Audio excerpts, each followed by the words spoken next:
After giving birth, my husband's family showed up with suitcases and announced, "We'll be staying here to help you raise the baby." When I protested, his mother laughed, "We're family, you can't say no." Smiling, I nodded, and the next morning, they woke up to a legal notice that left them screaming. I was exhausted. 20 hours of labor. 20 hours of screaming, sweating, crying, and feeling like my body was being ripped in half. And now, finally, I was home with my newborn son, Oliver. I should have been resting. I should have been soaking in the quiet, the peace, the first few days of my baby's life. But no. Because the doorbell rang. I was on the couch, half asleep, barely functioning. Mark, my husband, was in the kitchen making tea. He didn't even glance up. "Can you get that, babe?" he called. I groaned and pushed myself up. Every step hurt. My body was wrecked.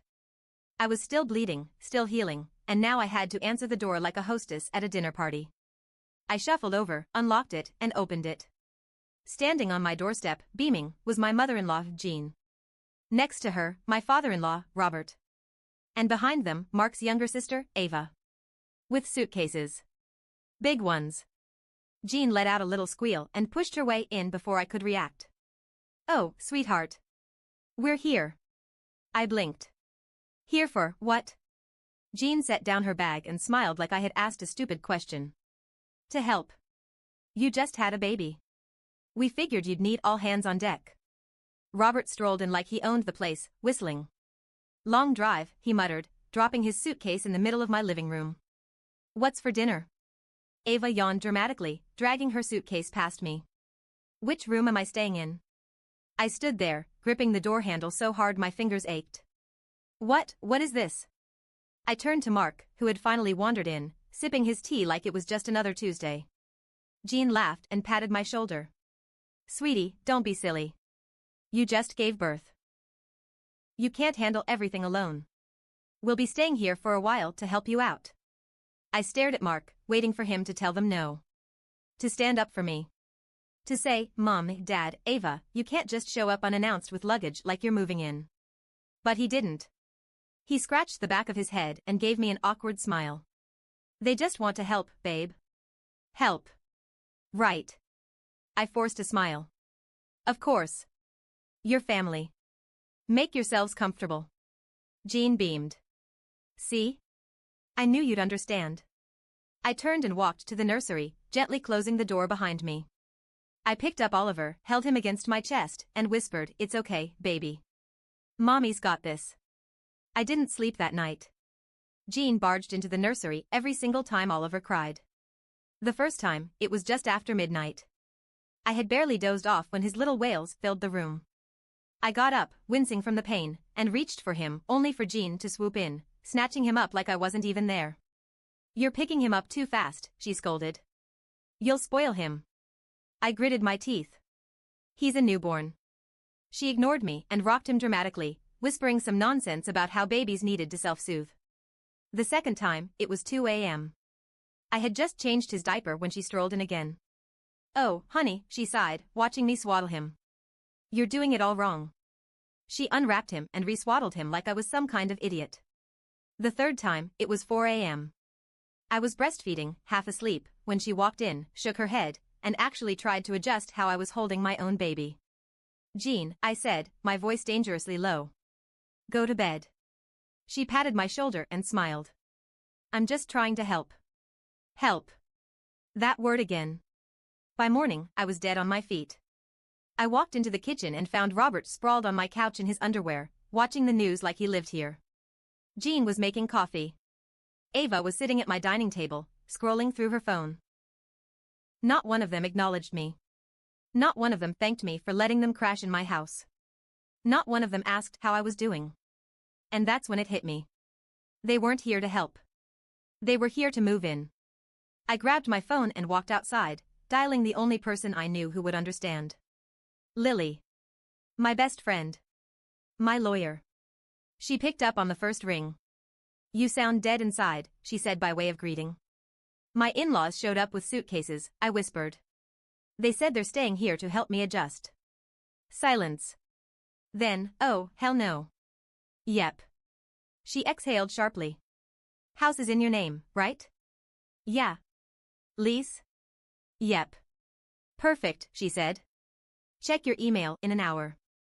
I went back inside, smiling. That day was a nightmare. Jean criticized everything I did. Ava turned the guest room into her personal hangout, blasting music on her laptop. Robert took a nap in my bed. My actual bed. He just waltzed in, climbed under my blankets, and snored for 3 hours. And Mark? Mark did nothing. Nothing. By evening, Jean made a special announcement at dinner. We've decided, she said, cutting into the steak I cooked, because of course I still had to make dinner, that we'll be staying until Oliver is at least 3 months old. Maybe longer. I nodded. Smiled. Said, of course, Jean. Your family. She beamed. And the next morning, they woke up to a legal notice. Jean screamed. It was 7 a.m. I had just put Oliver down after a long night when a blood-curdling shriek came from the living room. I didn't even flinch. I took my time, stretched, and walked out to find Jean gripping the eviction notice like it was a death sentence. She whirled on me. What the hell is this? I yawned. A legal notice. You have 48 hours to leave. Robert sat there, blinking at the paper, his face turning red. You're evicting us? Ava rubbed her eyes, scrolling through her phone. Is this even real? Jean shook the paper at me like that would somehow erase it. You can't do this. We're family. There it was again. That word. I crossed my arms. Jean, you didn't ask to move in. You invaded my house. You've been treating me like I'm some clueless child when I just gave birth. You don't respect my space. You don't respect me. I want you out. Her face twisted in rage. Mark, she shrieked. Say something. Mark, standing in the corner, looked half asleep. He was still in his sweatpants, rubbing his face. I waited. This was it. The moment he could step up, proved to me that he was my partner, that he saw what they were doing. He took a deep breath. Mom, maybe you guys should leave. Jean's mouth dropped open. Excuse me? Mark shifted uncomfortably. I mean, it's her house. And, we did just have a baby. She needs space. Jean turned red. She needs us. She needs rest, Mark muttered. And you keep barging into the nursery. Jean's eyes narrowed. I raised you. And this is how you treat me? I could practically see the guilt washing over him. I knew Jean. Knew how she worked. She didn't argue, she manipulated. She made herself the victim until everyone bent over backward to make her feel better. Mark was faltering. I spoke before he could. You have 48 hours, I said coldly. Or I call the sheriff. Jean opened her mouth, then snapped it shut. She knew I wasn't bluffing. And for the first time, she had nothing to say. They stormed off. I could hear Jean and Robert whisper yelling in the guest room while Ava sat on the couch, looking pissed. I went back to my room and locked the door. 2 hours later, Mark came in, looking miserable. Mom's really upset, he mumbled, sitting on the bed. I said nothing. She feels like you don't appreciate her, he tried again. Like she's being discarded. I laughed. Not a happy laugh. Not a funny laugh. A laugh that said, are you seriously saying this to me right now? Mark, I said slowly. Your mother showed up with luggage and announced she was moving in. She hijacked my house, ignored every boundary, and acted like I was a bad mother in my own home. And now she feels discarded? He rubbed his temples. I just don't want things to get ugly. I stared at him. They already are ugly. He sighed. Maybe we can compromise? Compromise what? I snapped. My house? My recovery? My right to raise my own baby without your mother breathing down my neck? She just wants to help, stop, I cut him off. If you say that word one more time, I swear to God, we glared at each other. And then, the yelling started. I don't even remember everything we said. I was too angry. Too hurt. All I know is that by the end of it, Mark grabbed his pillow, muttered, I need some air, and left. He didn't come back that night. I woke up to Ava banging on my door the next morning. Mom wants to talk to you, she shouted. I ignored her. She's calling a family meeting. I rolled my eyes. Of course she is.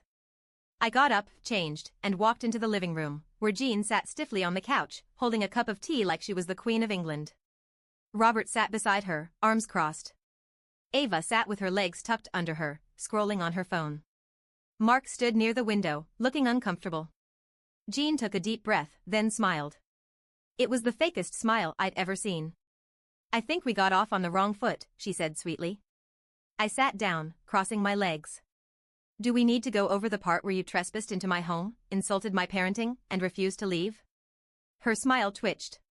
We thought we were welcome. I raised an eyebrow. Did I invite you? Silence. Exactly, I said. So what's this meeting about? Jean sighed dramatically. Mark and I talked. She glanced at him.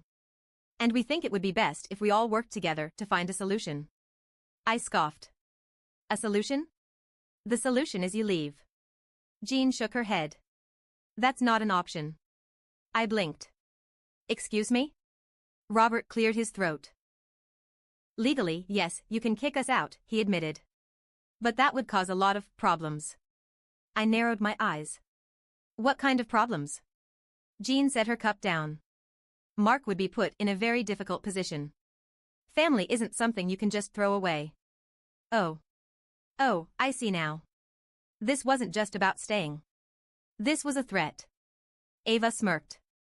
Jean leaned forward, clasping her hands. We can make this easy, dear. We stay. We help. You don't have to do this alone. And Mark? She gave him a pointed look. You won't have to choose sides. Mark shifted uncomfortably. Mom, this isn't of course it is, Jean said smoothly. A marriage is about compromise, isn't it? And that's when I knew. She was trying to manipulate him against me. But she made a mistake. She thought I was weak. She thought I would fold. She thought I would let her win. I smiled. A slow, sharp, knowing smile. And I said, okay, Jean. You want to play this game?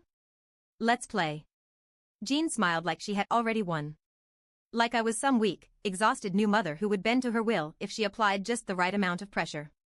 I had to bite my tongue to keep from laughing. This woman thought she was playing chess, but I was about to flip the whole damn board. I leaned forward, mirroring her pose. All right, Jean. Let's make this interesting. You want to help, right? Her eyes glowed with triumph. Of course, dear. We only want what's best for you and the baby. Perfect. I smiled sweetly. Then let's put it to the test. We'll see just how helpful you really are. Jean faltered for half a second. What do you mean? I stood up, stretching. Well, since you're so eager to lighten my load, I made a list. I pulled a notepad from the kitchen counter and slapped it onto the table in front of her. Jean blinked. A list? A to-do list. I beamed. Laundry, deep cleaning, groceries, meal prep, night feedings, oh, and I have a ton of postpartum care needs that require attention. Since you insist on staying, you can take care of all of it. Jean's face dropped. Well, and don't forget Ava, I interrupted. She's been sleeping in. Must be nice. But if she wants to stay here rent-free, she can take over all the diaper changes and bottle washing. Ava sat up. What the hell? I ignored her and turned to Robert. And you. Robert's mouth was full of toast. He froze mid-chew. You like lounging on my couch all day, right? I smiled. So you can handle all the yard work and house maintenance. Our fence needs repairing. The garage is a mess. The gutters need cleaning. You'll love it. Robert swallowed. Jean stared at me, horrified. You expect us to do chores? I feigned confusion. But you said you wanted to help, Jean. What did you think that meant? Sitting around, drinking tea, and bossing me around while I did all the work? Ava groaned. This is so unfair. Robert muttered something under his breath. Jean was fuming. Mark, bless him, was barely holding back a grin. Well? I asked sweetly. Are you helping or leaving? Jean's jaw clenched. She looked at the list like it personally insulted her. Finally, she grabbed the notepad and stood up. Fine, she spat. If this is what it takes to prove that we care, then we'll do it. Ava gaped at her. Mom, not now, Jean snapped. I hid my smirk. She thought she was calling my bluff.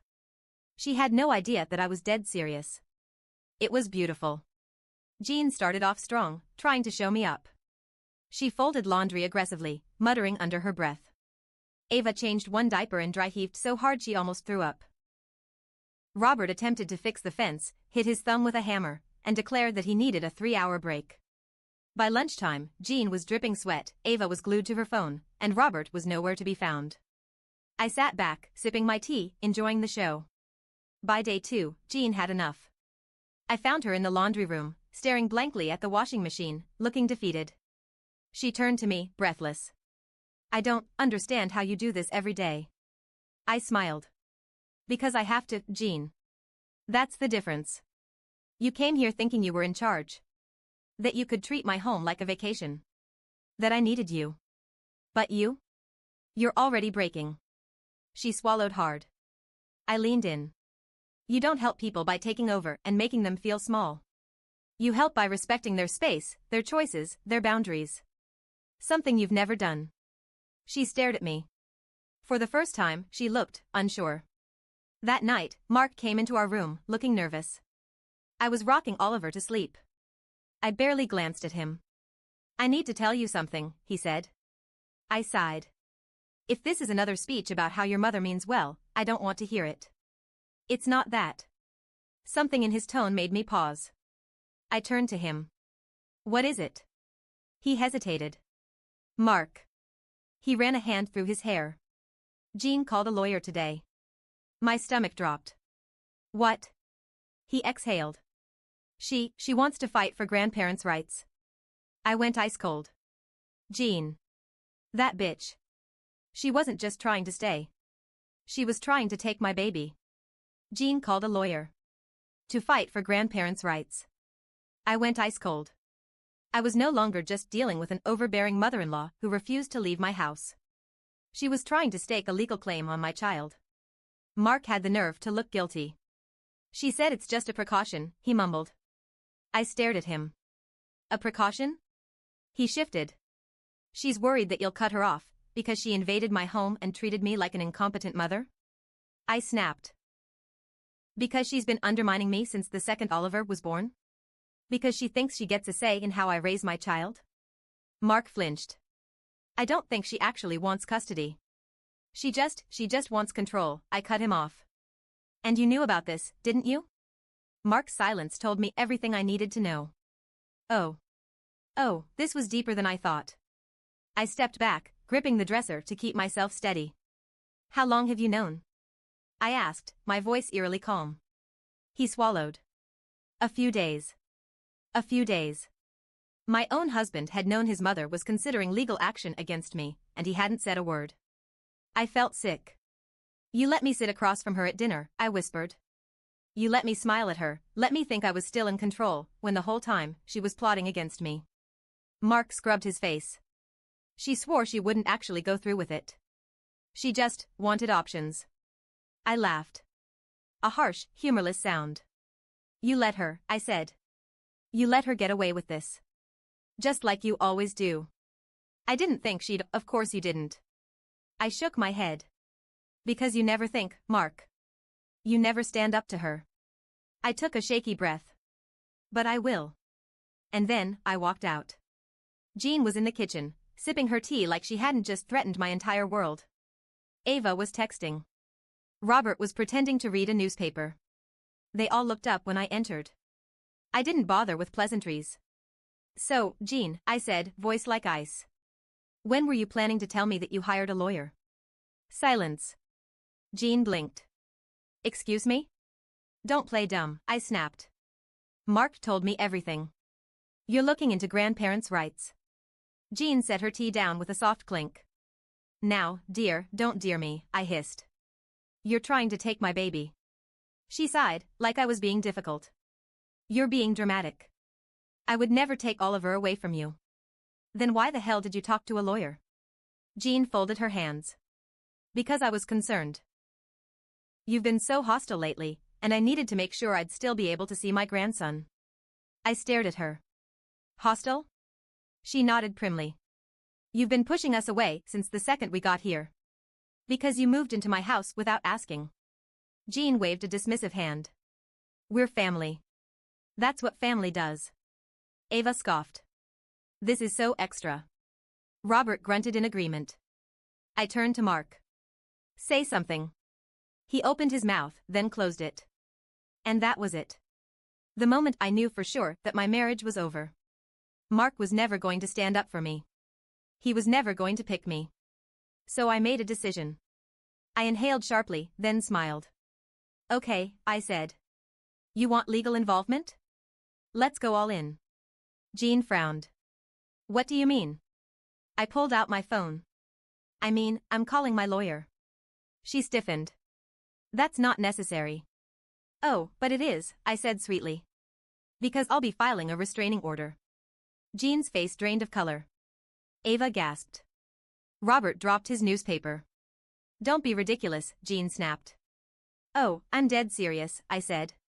You've overstepped for the last time. You're a threat to me and my child. And Mark? I turned to him.